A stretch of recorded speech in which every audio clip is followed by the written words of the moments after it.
A veces el pastor tiene que sacar a las ovejas, algo que en la Biblia lo vemos muy a menudo, el Salmo 23, ¿verdad? De esa imagen del pastor guiando a las ovejas a los prados verdes, pero a veces de manera real también es bueno que el pastor salga con las ovejas.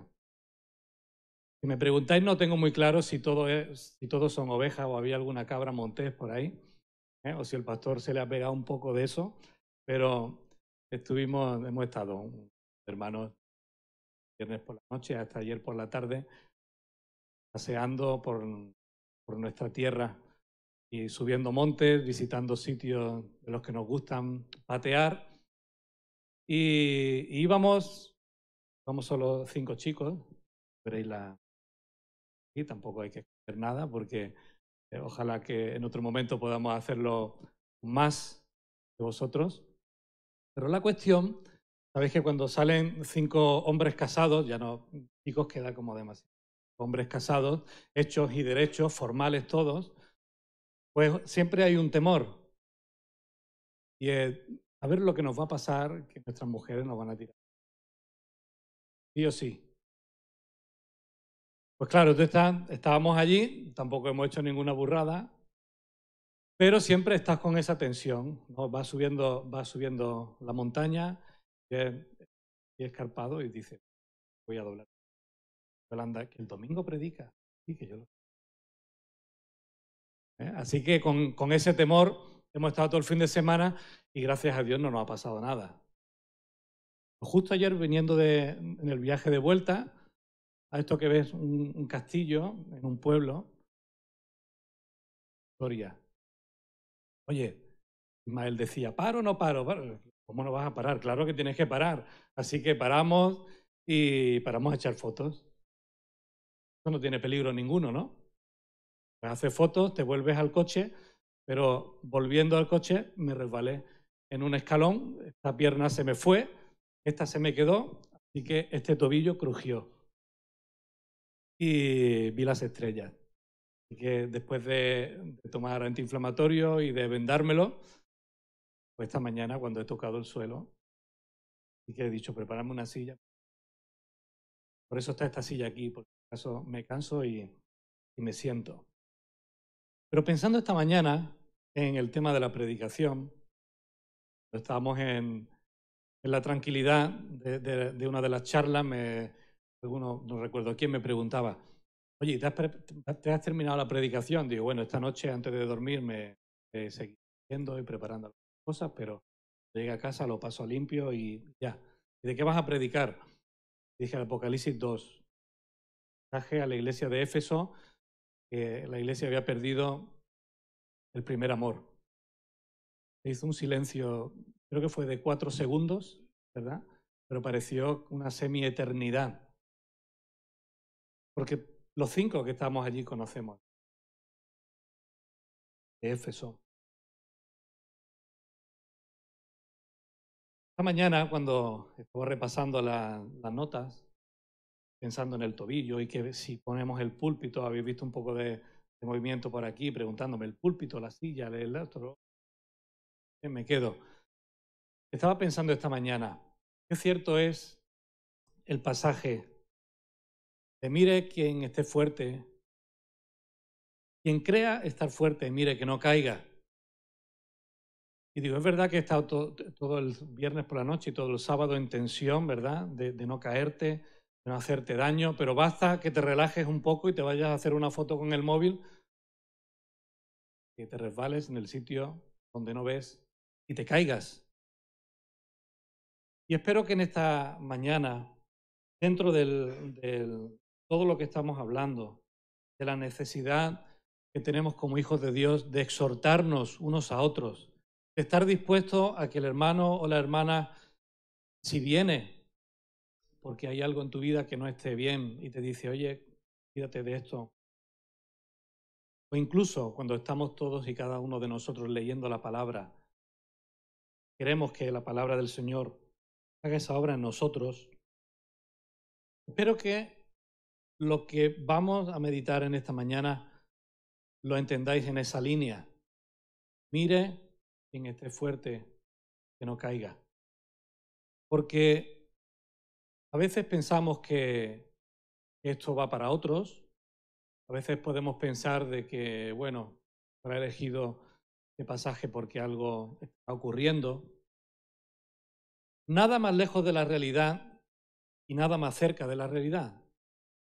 Porque también el popular dice, vale prevenir que curar, ¿verdad?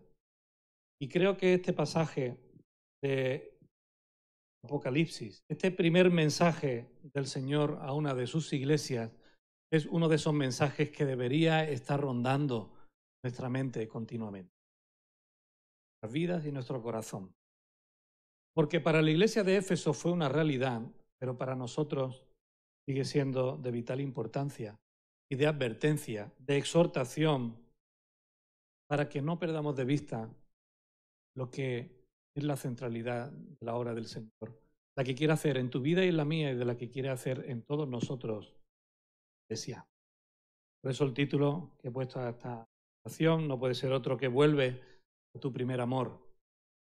Este es el mensaje central y clave que el Señor le dice a la iglesia en Éfeso. Como siempre, me gustaría que pudiéramos orar en este momento. Señor, que prepare corazones.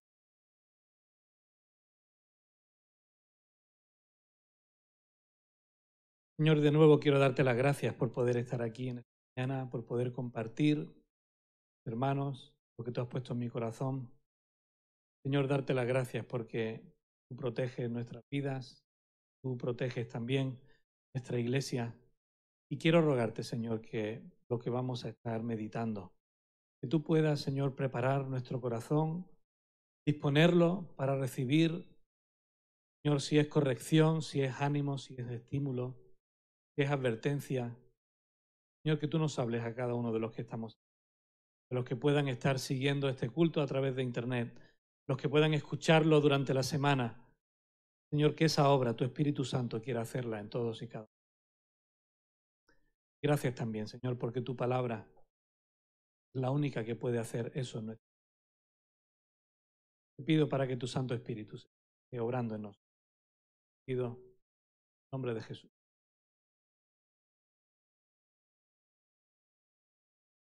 Hemos leído ese pasaje, esa primera lectura que Raúl compartía con nosotros en Apocalipsis capítulo 2 y versículo del 1 al 7.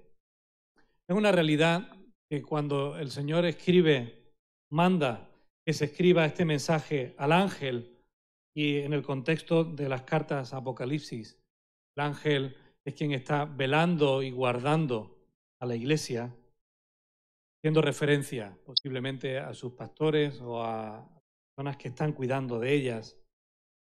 Es un mensaje que el Señor quiere que trascienda la vida de esa persona, que vaya toda la iglesia, ¿verdad? Incluso si hacemos un estudio mucho más profundo de todos esos mensajes a las diferentes iglesias, parece que la intención es que también fuera compartido con las demás. De hecho, está dentro del libro de Apocalipsis, dentro de la revelación de Dios a Apocalipsis, que fue un mensaje para todas las iglesias. Así que no fue este mensaje de Éfeso, o no estuvo limitado a que los hermanos que vivían en Éfeso los leyeran y ya está.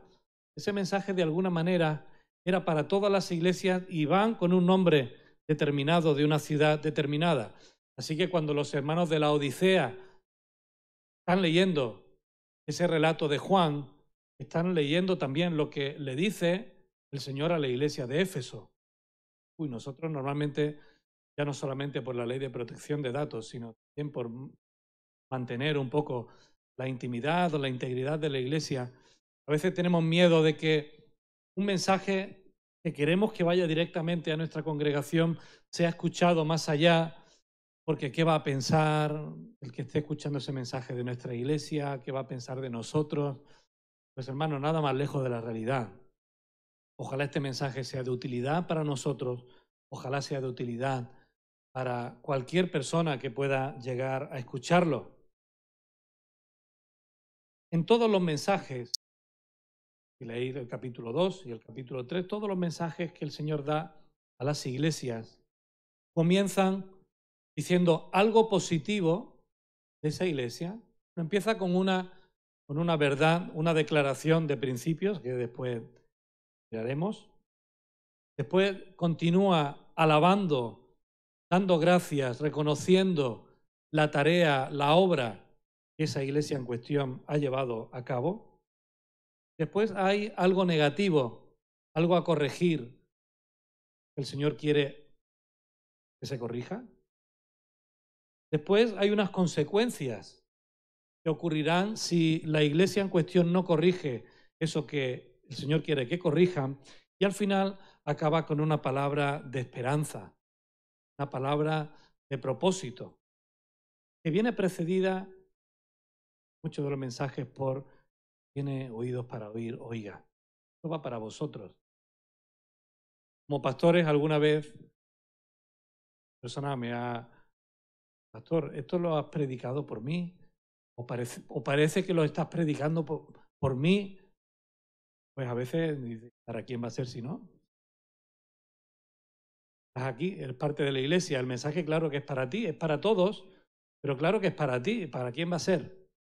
Yo soy el pastor de esta iglesia y predico en primer lugar para esta iglesia, para nosotros, para que el Señor nos diga, nos dirija y nos exhorte en lo que tenga que exhortarnos.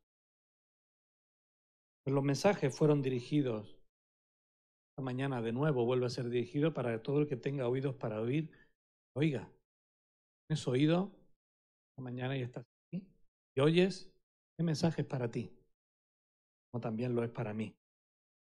Fijaos que si abrís vuestras Biblias en Apocalipsis, en el capítulo 2, los del 1 al 7, lo primero que encontramos es esa declaración de parte del Señor de que es Él quien envía el mensaje, que viene de Él, el que tiene las 7 estrellas diestra, el que anda en medio de los 7 candeleros de oro, dice esto. No vamos a hacer una exégesis ahora de cada uno de los elementos. Intención. Prestar atención a algunos elementos importantes, y aunque estos sí que lo son importantes y lo veremos al final. Pero fijaos que en este mensaje se dice algo positivo de la iglesia de Éfeso. Y lo primero no es positivo ni negativo, es neutro. Yo conozco tus obras. Estas palabras de yo conozco, dichas en boca del Señor, tienen que hacernos recordar que Él es absolutamente conocedor de todo. Todo lo que pasa en tu vida, de todo lo que pasa en la mía. De hecho, ese es uno de los atributos del Señor. El Señor todo lo sabe. Algo que tú y yo no podemos hacer. El Señor todo lo sabe. Es un atributo, una cualidad de Dios que solamente le pertenece a Él. Dios lo sabe todo. Y en este caso, Dios le dice a esta iglesia, no le dice, yo lo sé todo, le dice, yo conozco tus obras. Es algo bueno que una iglesia tenga obras. Es algo bueno que una iglesia acompañe, como dice la palabra de Dios en otro lugar, que acompañe con la práctica aquello que dice desde la teoría, es decir, que sus actos vayan de acuerdo a lo que dicen ser. Que no se quede simplemente en palabras, sino que vaya a los hechos. Ya estuvimos hablando también de eso hace algunas semanas. Conozco tus obras y tu arduo trabajo y paciencia, que no puedes soportar a los malos. Eres una iglesia intransigente contra los que hacen el mal. Y has probado a los que dicen ser apóstoles. Esta mañana hablábamos de este don en discipulado. Unos se levantarán entre vosotros y dirán que son, pero no son. Pues esta iglesia, algunos que se levantaban diciendo que eran apóstoles, tenían el discernimiento de saber que no lo eran. Y no solamente eso, porque podría quedar ahí. Me llamaba la atención que dice Has probado a los que dices ser apóstoles y no lo son, y los has llamado mentirosos. Suena fuerte, ¿verdad? Incluso hoy en día. Oye, pues mira, si este es un falso profeta, pues ya está, yo no le sigo. Si este es un falso apóstol, pues yo no le sigo. He probado y he visto que de eso nada. Mira, aquí no tienes parte con nosotros. No solamente eso, sino que les has dicho, les has llamado mentirosos.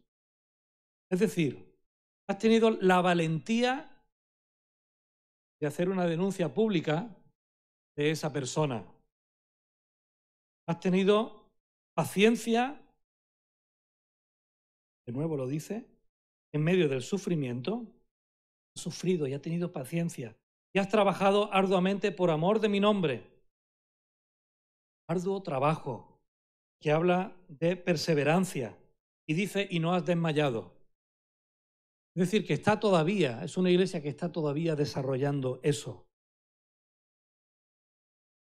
¿Pensáis que son cosas positivas o negativas? No tiene trampa. Ya lo he dicho yo.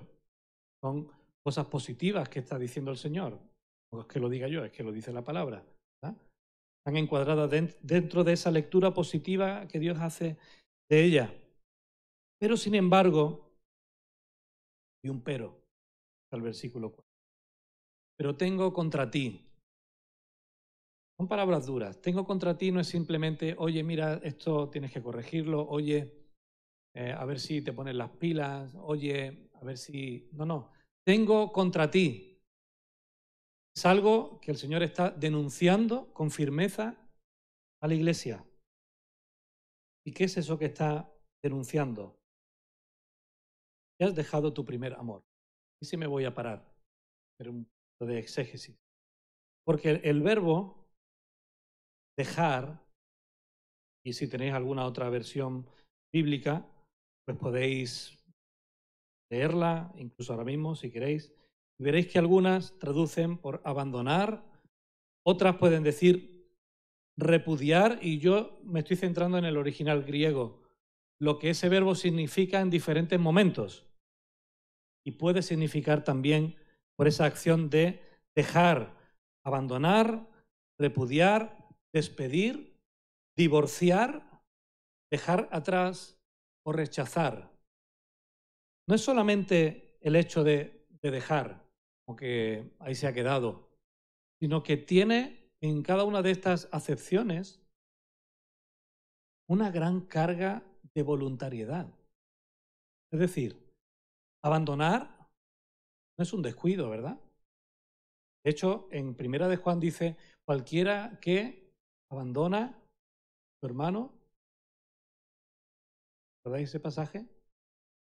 Y el verbo no es solamente abandonar, porque viene de la acepción de cualquiera que mata a su hermano, cualquiera que aborrece a su hermano, en el sentido espiritual es descuidar también.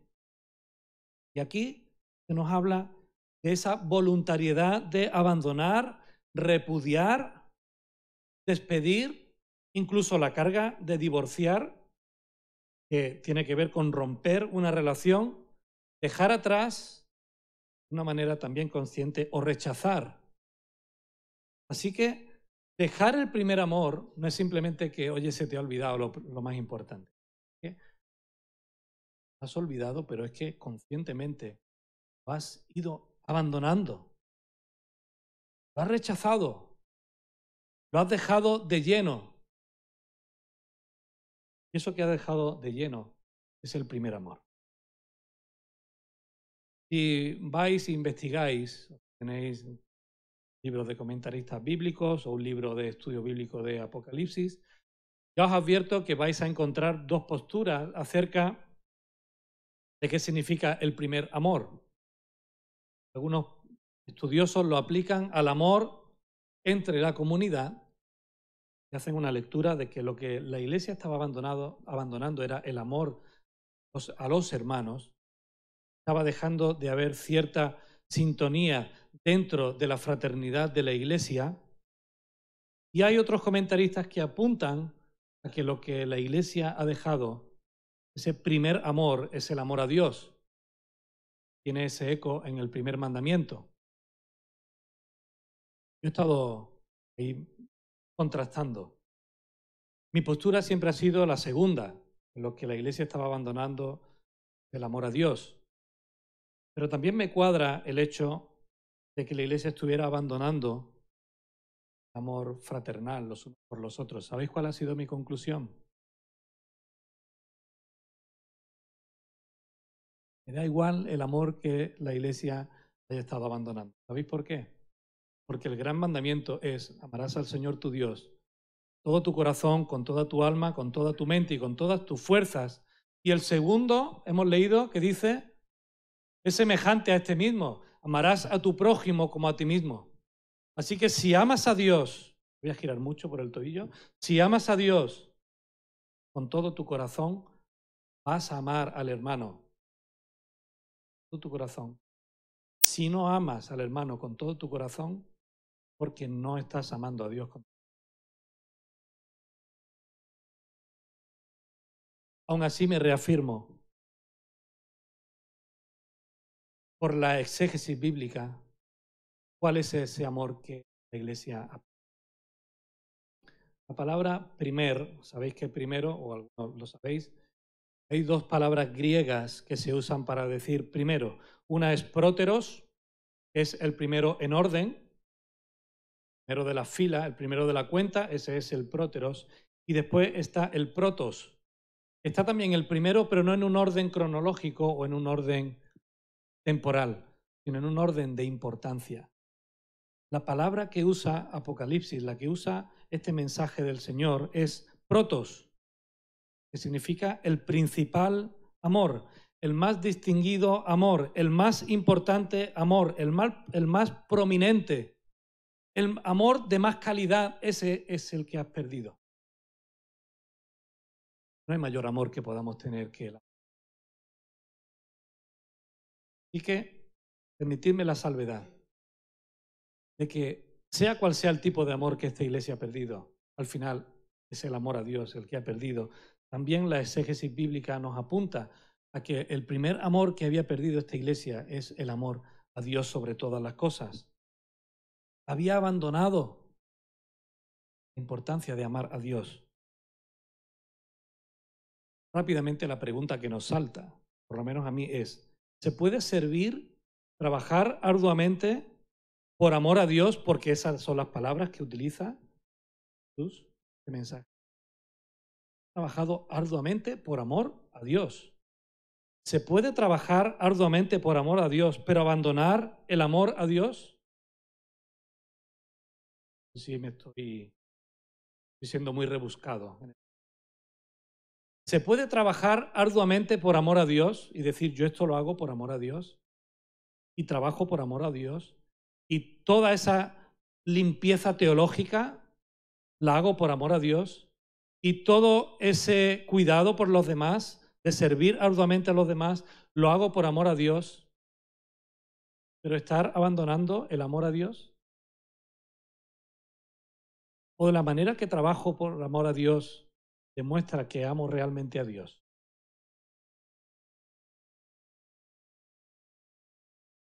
Creo que la respuesta está en algo que hemos ya hablado en otra ocasión. Hacer no es igual a ser. A veces hacemos mucho, pero somos poco. A veces confundimos servir con ser.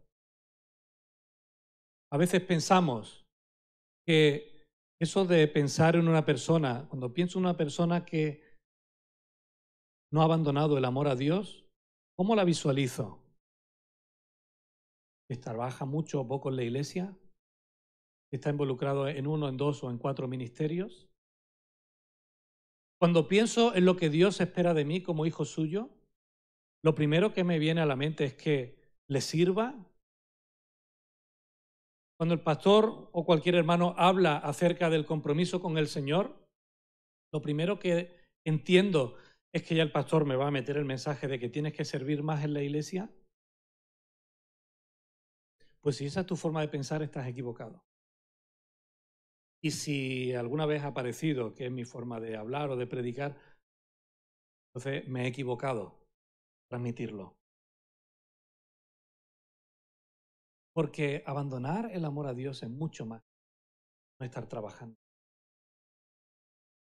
No tener el primer amor en nuestras vidas es mucho más que no estar viniendo a la iglesia. No estar sirviendo al Señor de una manera determinada.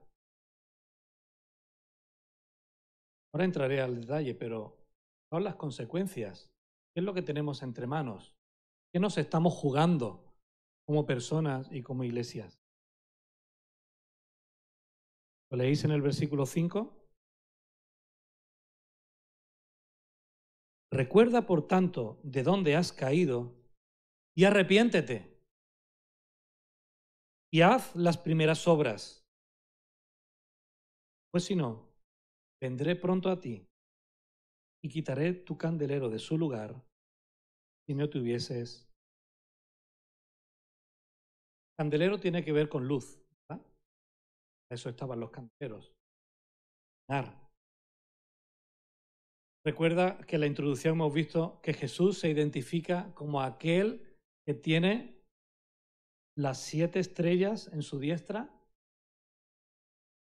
luz, aquel que anda en medio de los 7 candeleros, en medio de la luz. ¿Cuál fue uno de los mensajes más prominentes, más impactantes, más simples que podemos recordar acerca de la enseñanza de Jesús? Juan capítulo 1, la luz vino, de en medio de la oscuridad, posiblemente en el Sermón del Monte, en Mateo, en el capítulo 5, los versículos 14 y 15. Vosotros ¿sois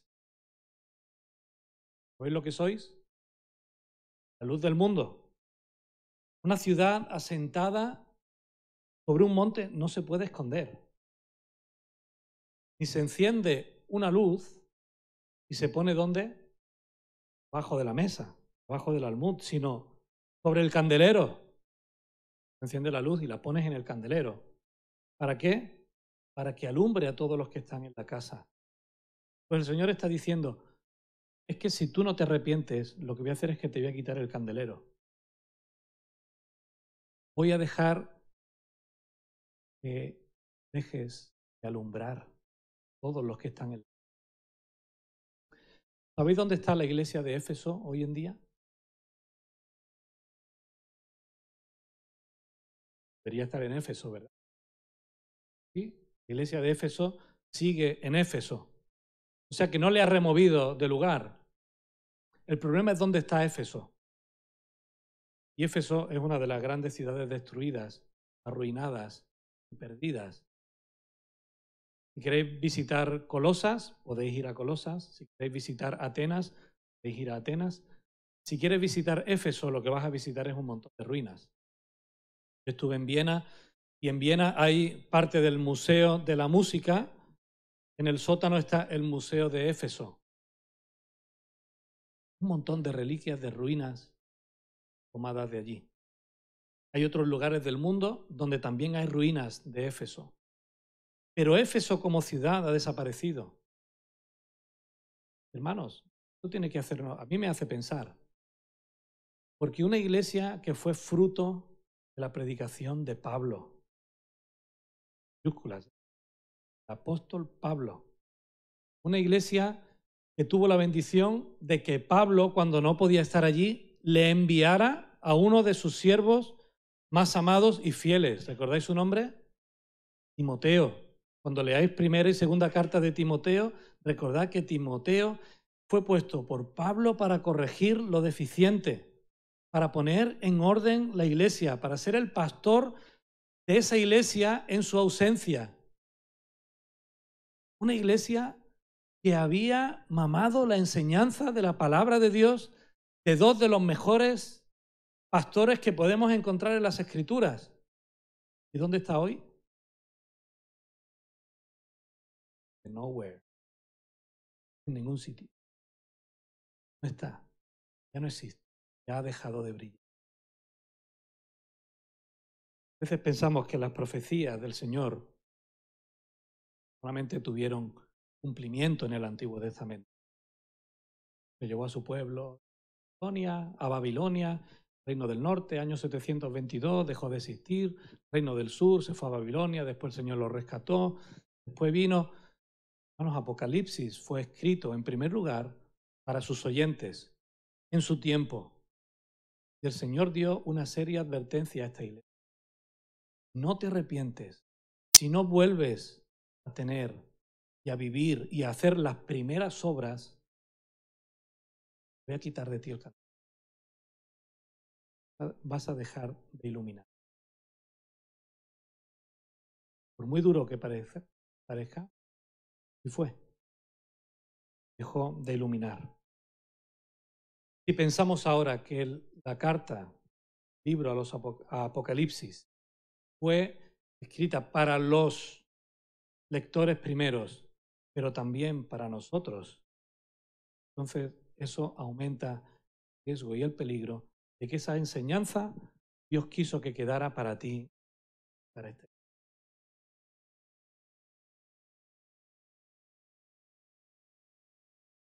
¿Qué le pide? Que recuerde de dónde ha caído. Recuerda lo que has abandonado. Y lo ha dicho antes, ¿no? Lo que han abandonado es primer amor. Le pide que se arrepienta, que no solamente piense en ello, sino que se arrepienta, que cambie el sentido de la marcha. Y si te has olvidado el pan, la panadería y has vuelto a casa, arrepentirte, ¿qué significa? Vuelves a por el pan, ¿verdad? Arrepientes de llegar a casa y cambias de sentido y vas a comprar el pan. Y recuerdas que has abandonado el primer amor, no te arrepientes y vuelves el sentido de la marcha hacia ese primer amor, como dice la palabra, el propio Pablo a los Corintios, ¿verdad? El que se mira en un espejo, después se olvida y se va. En tercer lugar le dice, haz. Y de nuevo, esa palabra primera es protos, la más importante. Hermanos, podemos hacer mucho y no hacer lo importante. Como iglesia podemos estar haciendo mucho y no estar haciendo lo más importante. Como hijo de Dios puedes estar haciendo mucho y no estar haciendo lo más importante. Como pastor yo puedo estar haciendo mucho y no estar haciendo lo más importante. Y el requerimiento para mí como pastor, para vosotros como individuos y para todos nosotros como iglesia, el mismo. Identifica que has abandonado el primer amor, arrepiéntete y haz.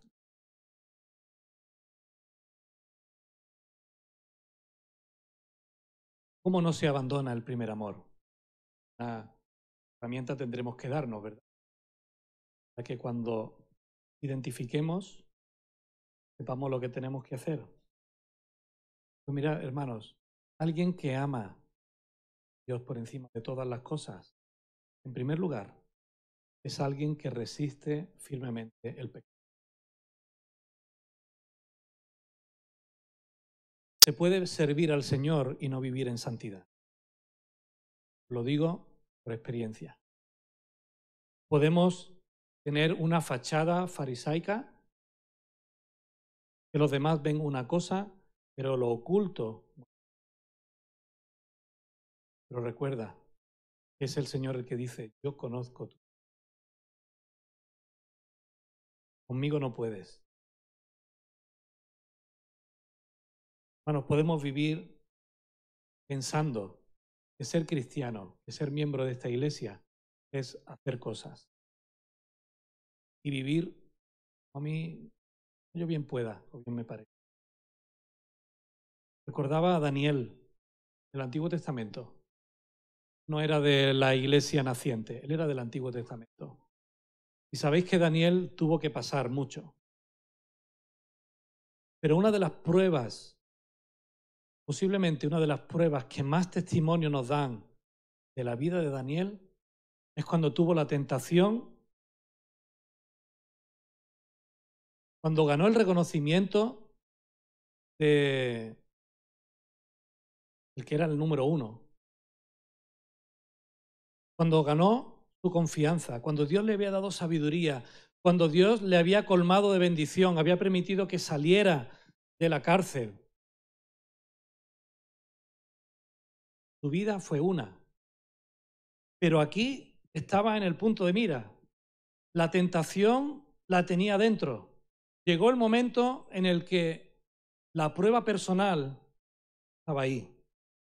Se le presenta la mujer, su jefe, dueño, le pide, vaya con él.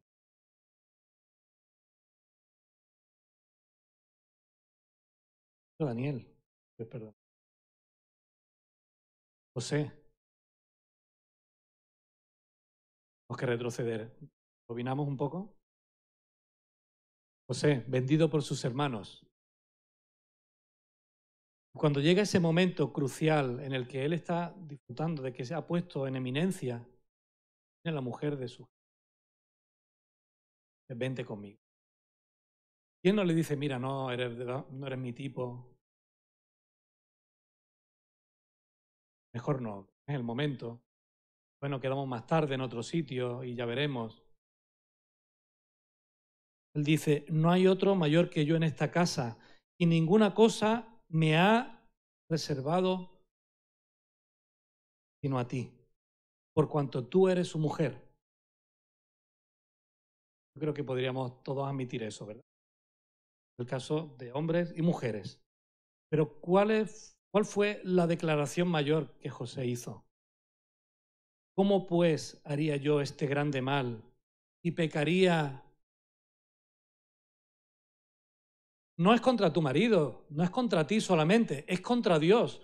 ¿Cómo yo me atrevería a hacer algo así? Hermanos, si cada vez que tenemos una tentación o tenemos algo delante, preguntáramos, ¿cómo yo le haría esto a Dios? Creo que muchas cosas cambiarían en nuestra vida.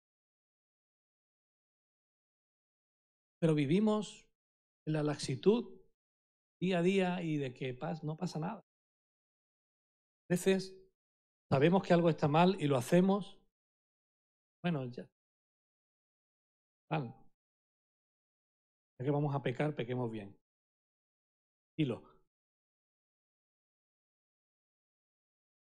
No van por ahí los tiros de nuestra vida. Broma queda muy bien, pero no va por ahí nuestra vida, ¿verdad?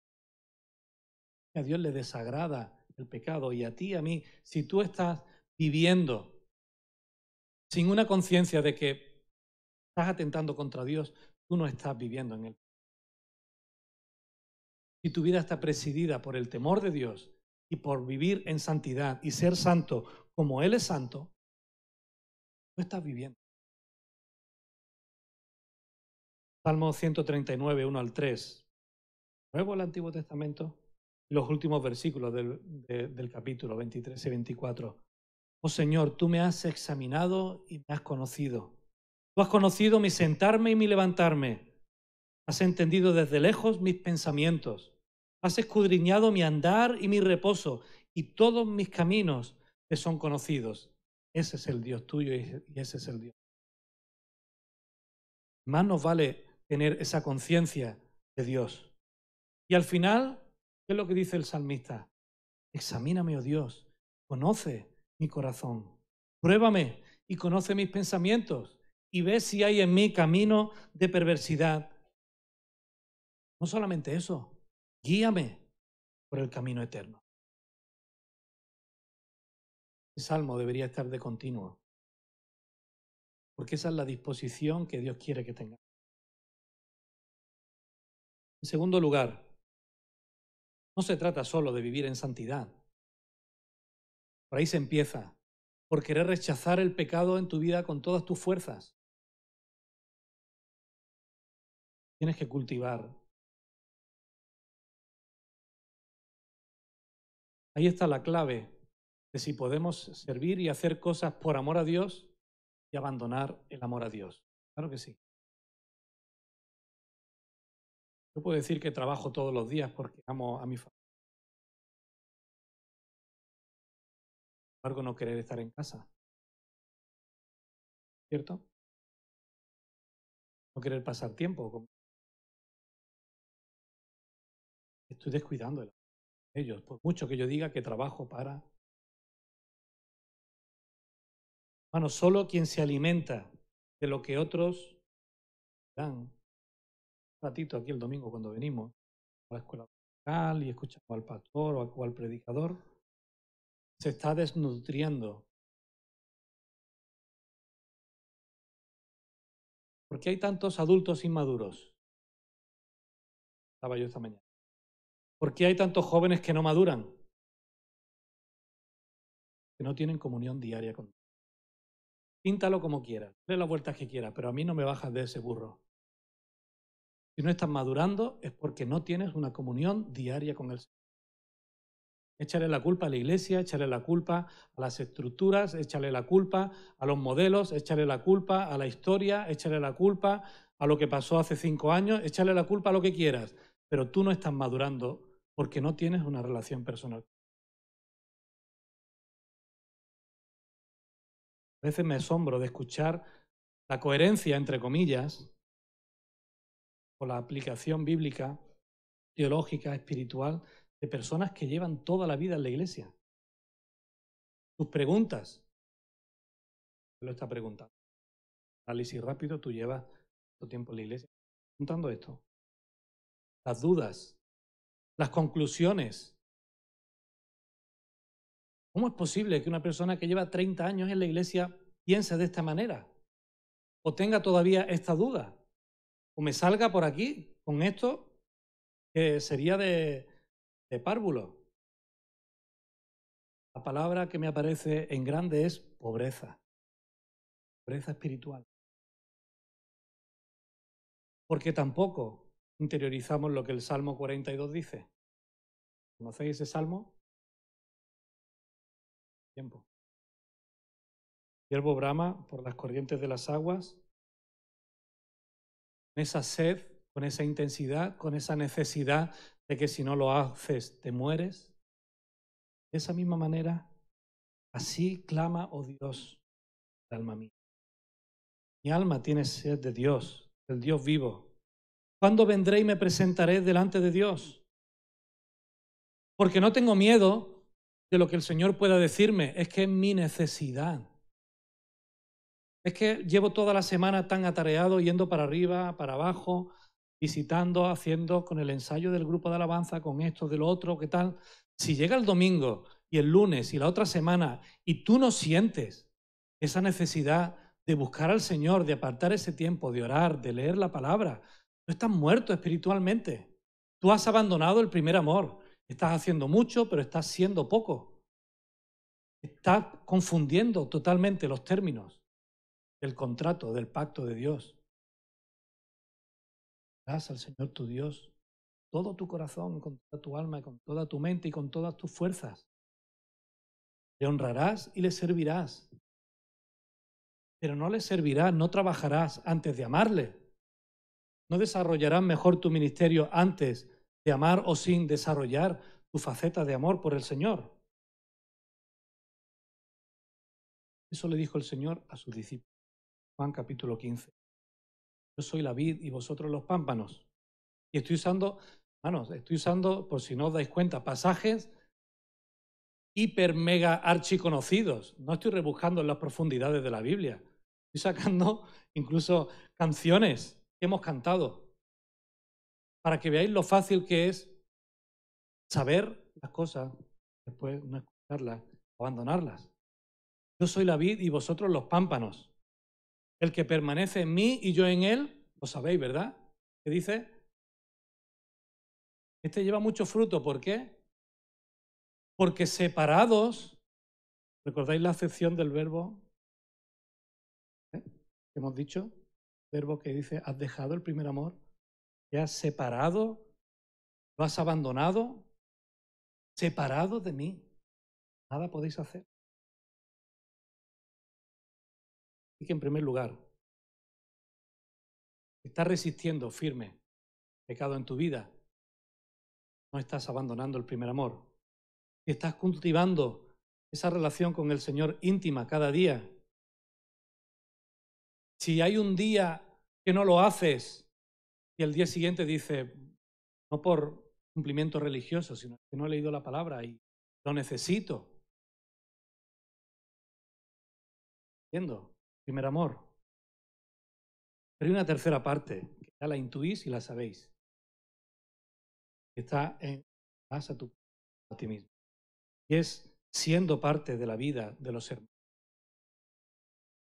Recuerdo el texto de la semana pasada, Hebreos 10, 24, 25. Considerémonos unos a otros para estimularnos ¿a qué? Al amor y a las buenas obras. O sea, si salimos de aquí diciendo que no tengo que hacer nada, mal me he expresado. No dejando de congregaros, como algunos tienen por costumbre, sino exhortándoos y tanto más cuando veis que aquel día se acerca. Esta semana pasada leía una frase que no la buscaba, de un pastor al cual sigo, ver lo que escribe porque me gusta cómo lo hace. Él ponía, rara vez, en inglés la frase, rara vez dejar de asistir a la iglesia produce crecimiento espiritual.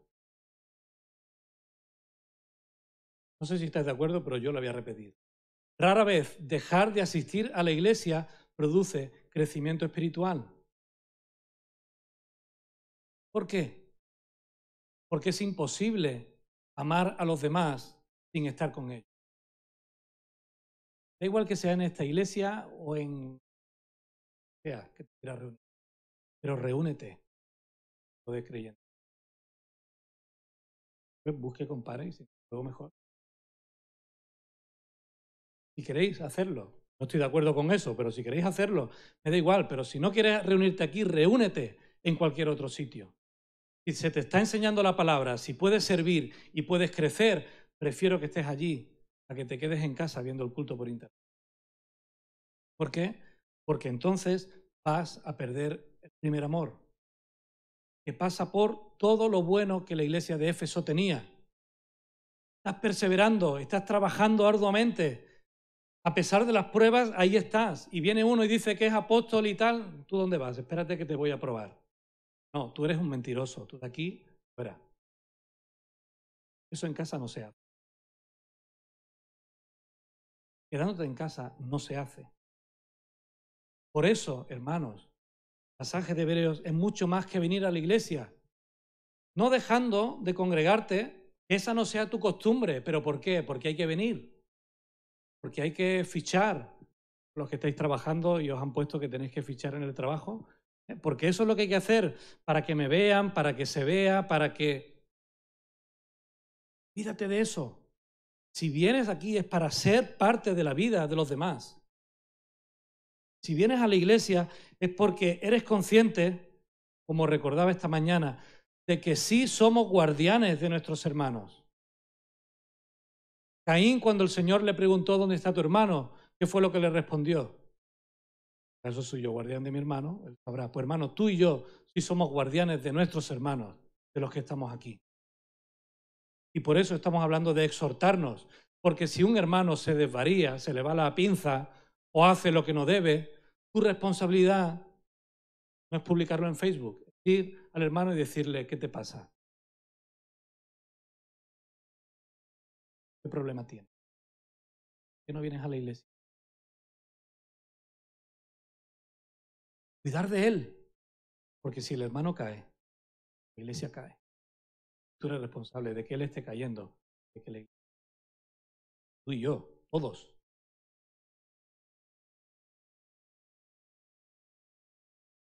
La motivación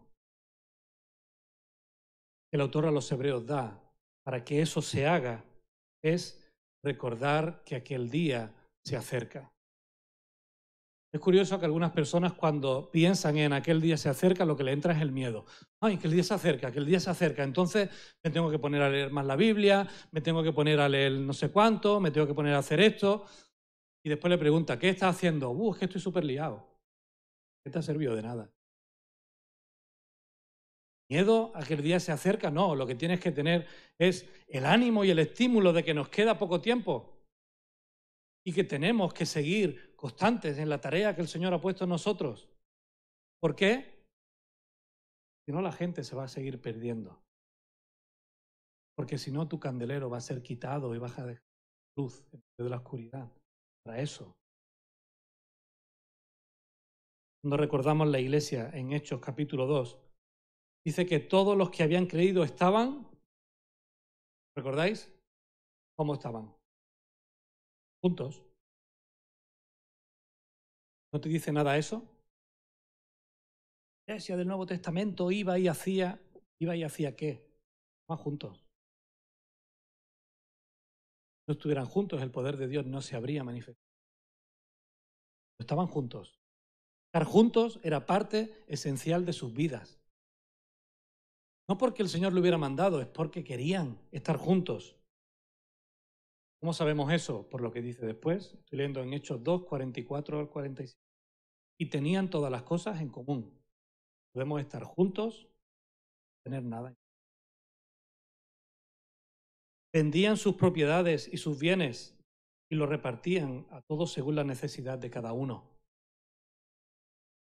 Y perseverando, nueva palabra importante, unánimes, todos con un mismo sentir. Verás cuando viene la crítica de la nueva iglesia emergente. Todos estaban en sus casas. No hace falta ir al templo. Nosotros nos hemos inventado lo de reunirnos juntos en la iglesia. ¿Lo habéis escuchado alguna vez? ¿Sí? ¿Lo habéis escuchado? Pues que nadie me lo recuerde. Unánimes cada día en el templo. Al templo no faltaban, porque el templo era el lugar de adoración a Dios. Iban al templo y después se iban y partían el pan en las casas y comían juntos con alegría y sencillez de corazón, alabando a Dios y teniendo fervor por todo el pueblo. Yo es que ya he ido al minigrupo durante la semana, ya el domingo va a salir. La iglesia, no, la iglesia, no iba nada. Párate y léelo bien. Iglesia primitiva, cuando fueron expulsados del templo y de las sinagogas, entonces se tuvieron que reunir en casa. ¿Tiene alguien una casa para 5.000 personas aquí? ¿Tenéis alguno una casa para una reunión de 5.000 personas? ¿Que fueron las que se convirtieron después de que esto ocurriera? No, ¿verdad? ¿Dónde se reunían? Los lugares que tuvieron que empezar a construir todos juntos, porque el principio no era construir iglesias, el principio era estar y compartir todas las cosas. Si tú no estás aquí en esta mañana, o estás aquí y tu énfasis no está en promover ese tipo de comunidad, en ser parte de la vida de los hermanos, tú estás abandonando el primer amor. Si para ti no es importante reunirte con los demás, estás abandonando el primer amor. Si prefieres irte a jugar al básquet con el vecino del quinto, pero no con el pastor cuando tenga bien el tobillo, con un grupo de hermanos de la iglesia, algo está fallando en tu relación con tus hermanos en la iglesia. Y asistir a la iglesia depende de lo que se predique, de lo que se enseñe, de que vaya a la reunión de jóvenes o de tal. Tú no estás en el primer amor. No me vendas la moto. Dame la expresión. Ni se la vendas a los demás. Porque ese no es el camino. Hermanos, concluyendo. Tomo como reclamo de nuevo la iglesia en Éfeso. El servicio y la vigilancia teológica no pueden quitarle el lugar que le corresponde. Es el primer mandamiento. Puedes estudiar mucha teología, puede ser la salvaguarda de la doctrina, puede ser el hombre o la mujer más sirviente de la iglesia. Pero si eso te está quitando tiempo de relacionarte con Dios a solas, tú estás abandonando el primer amor. Y que el ánimo y la exhortación para nuestra iglesia ¿cuál debe ser? Lo primero es lo primero. Tenemos que estar vigilantes de seguir fomentando todo aquello que nos acerca a Dios. No dejar de poner la prioridad en la enseñanza bíblica, la oración, en la adoración, en la celebración comunitaria, en la proclamación del amor de Dios y los planes que Él tiene para nosotros, la denuncia profética de la falta de santidad del pueblo de Dios. Si conseguimos eso, muchas cosas cambiarán para mejor. Hermanos, eso es lo primero. Si no estás convencido de que eso es lo primero, te vas a convencer por la mano. Porque el Señor va a quitar.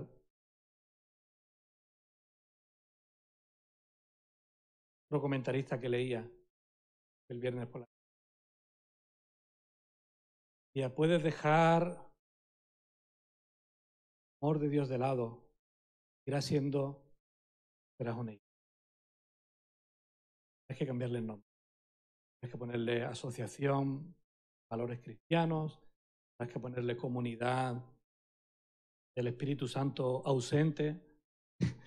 Puedes ponerle lo que quieras, pero no vas a ser una iglesia. Estás dejando lo primero, la seña característica de lo que una iglesia es. Así que permitidme una palabra de exhortación un poco más directa. No se trata de reinventar la iglesia. No se trata de redescubrir cosas ocultas, sino de redescubrir lo que Dios espera de ella, que viva dada en su amor. No hay una revolución eclesial que pueda superar lo que el amor de Dios puede hacer en nuestra vida. Y que si de revolucionar la iglesia significara, estaríamos perdidos. ¿Hay cosas que cambiar? ¿Qué pensáis? ¿Quién piensa que hay cosas que cambiar en esta iglesia? Yo el primero. Y que si hay cosas que cambiar, pero desde la profundidad de lo que Dios espera de nosotros. No se trata de cambiar las formas, poner más decoración, de poner más luces, de volver a cantar himnos, de hacer campañas de marketing a través de redes sociales. Se trata de ser una comunidad que ame a Dios. Porque el ejemplo de la iglesia primitiva es que el Señor guía.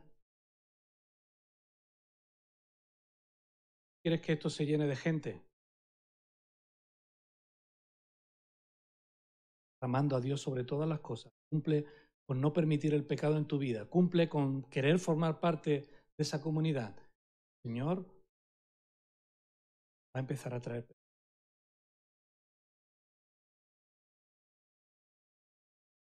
Pero hay algo a nivel personal, de ánimo y de exhortación para ti.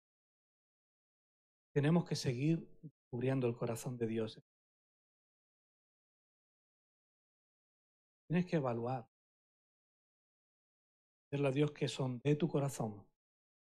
Enseñe si realmente estás resistiendo con el pecado. Tu día a día ni siquiera piensas si esto le agrada al Señor o no. Tienes que cultivar unión con el Señor cada día. Está bien, hermanos, que a mí me encanta enseñar. Yo te enseño, te vas y espera que el domingo que te vuelva a enseñar. No estás haciendo tu parte. Tienes que formar parte de los demás. Los demás. Si no estás en esa línea, es lo básico, el ABC de la vida cristiana, que son las primeras obras. Voy a nombrar a algunas personas que se han bautizado hace poco. Están preocupadas por cómo vivir en la práctica sus vidas, están preocupadas por cómo desarrollar su intimidad con el Señor, que vienen fielmente cada semana porque quieren ser parte de la comunidad, aprender, dar y recibir. Si eso no es tu día a día, entonces, ¿qué? Arrepintámonos, volvamos a hacer. Porque lo que me gustaría que antes de que venga el Señor, Zaragoza siga existiendo, pueda haber los de Dios que hayan, que muchas personas, ¿cierto? Formador, solamente Dios. ¿Oramos?